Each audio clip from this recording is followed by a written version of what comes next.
Cyrano de Bergerac is a French comedy about romance, truth and heroism. It's enchanted audiences for centuries. Playing a lead in a new production, James McAvoy has returned to the London stage in a stripped-back, modern take on the old tale. So stripped back that the director, Jamie Lloyd, has even removed the most famous thing about Cyrano, his huge nose. I caught up with James McAvoy between shows and he told me why the language of this version seduced him into taking the role.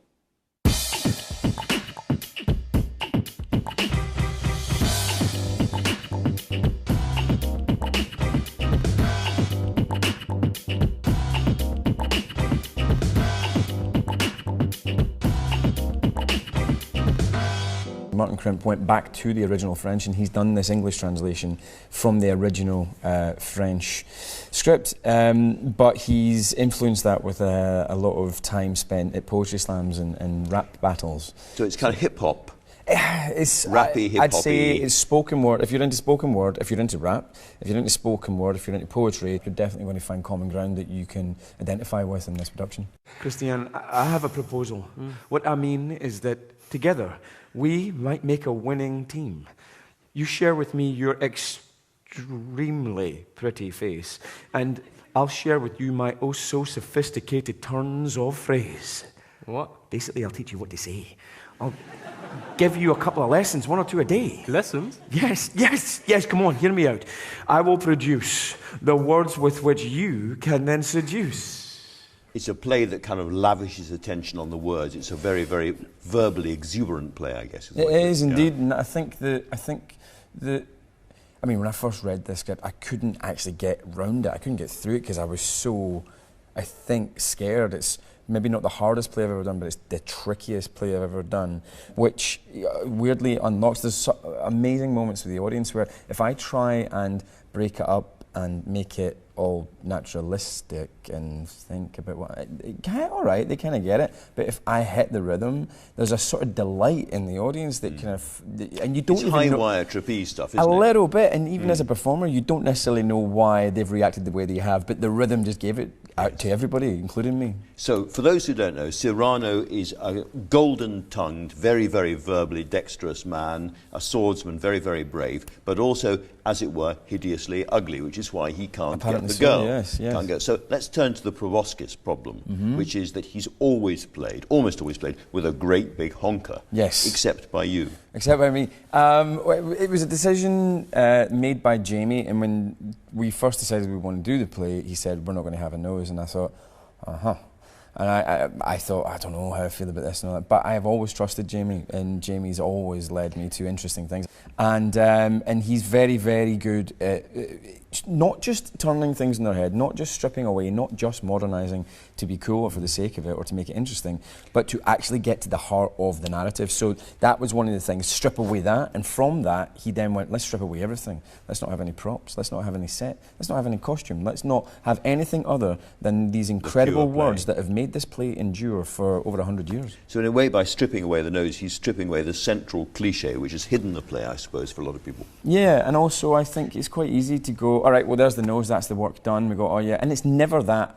It is described as being hideous, ugly, all these things. It never is. It's usually a bit bulbous. It's maybe a bit long, but I wouldn't, it's not, I think there's always somebody out there who would fancy a bit of that. And I've often thought that, and been like, there'll be somebody out there who think that actually works for them, you know. You've had a kind of golden 2 decades, I guess, pretty much. It's been incredible. Film after film after film after film, ending up with the X-Men films and all of that. I just know that Scorsese has dissed the X-Men films, and he argues that there's not enough jeopardy there because nobody really dies, and therefore it's not proper cinema. Yeah. I mean, he's Martin Scorsese and he can say what he likes. But I would also hope that he's watched every single superhero movie, because I've watched some of them and they are dross, and I've watched some of them that have moved me to tears and made me really feel and think. And some of them have terrified me and scared me in ways that his movies have never done. One final thought about this play is being in the audience and looking around the audience rather than just simply what's on the set. You see a much younger audience coming to this.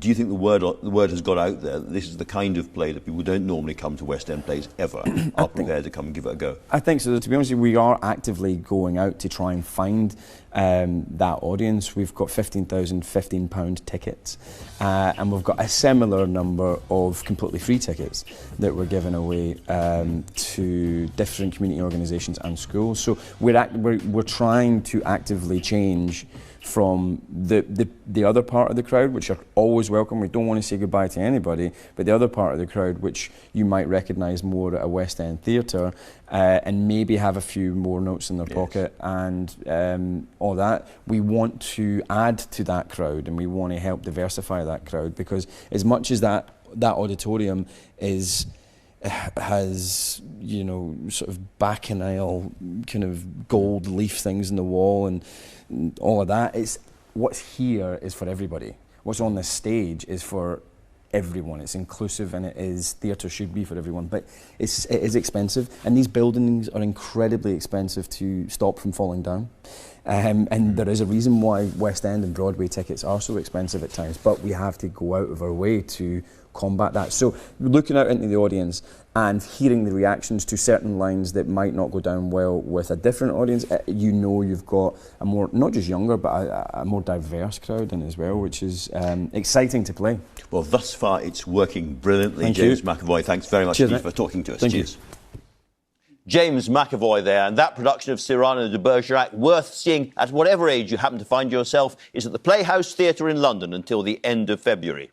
Now, during the last Parliament, Emily Thornberry, the Shadow Foreign Secretary, emerged as a favourite to one day succeed Jeremy Corbyn. In 2017, she was tipped by sources close to Len McCluskey, the General Secretary of Unite, no less. He reportedly described her as a tough cookie who's not afraid of taking big decisions. But right now, she's towards the back of the race, with fewer than 10 of the 22 nominations required. Time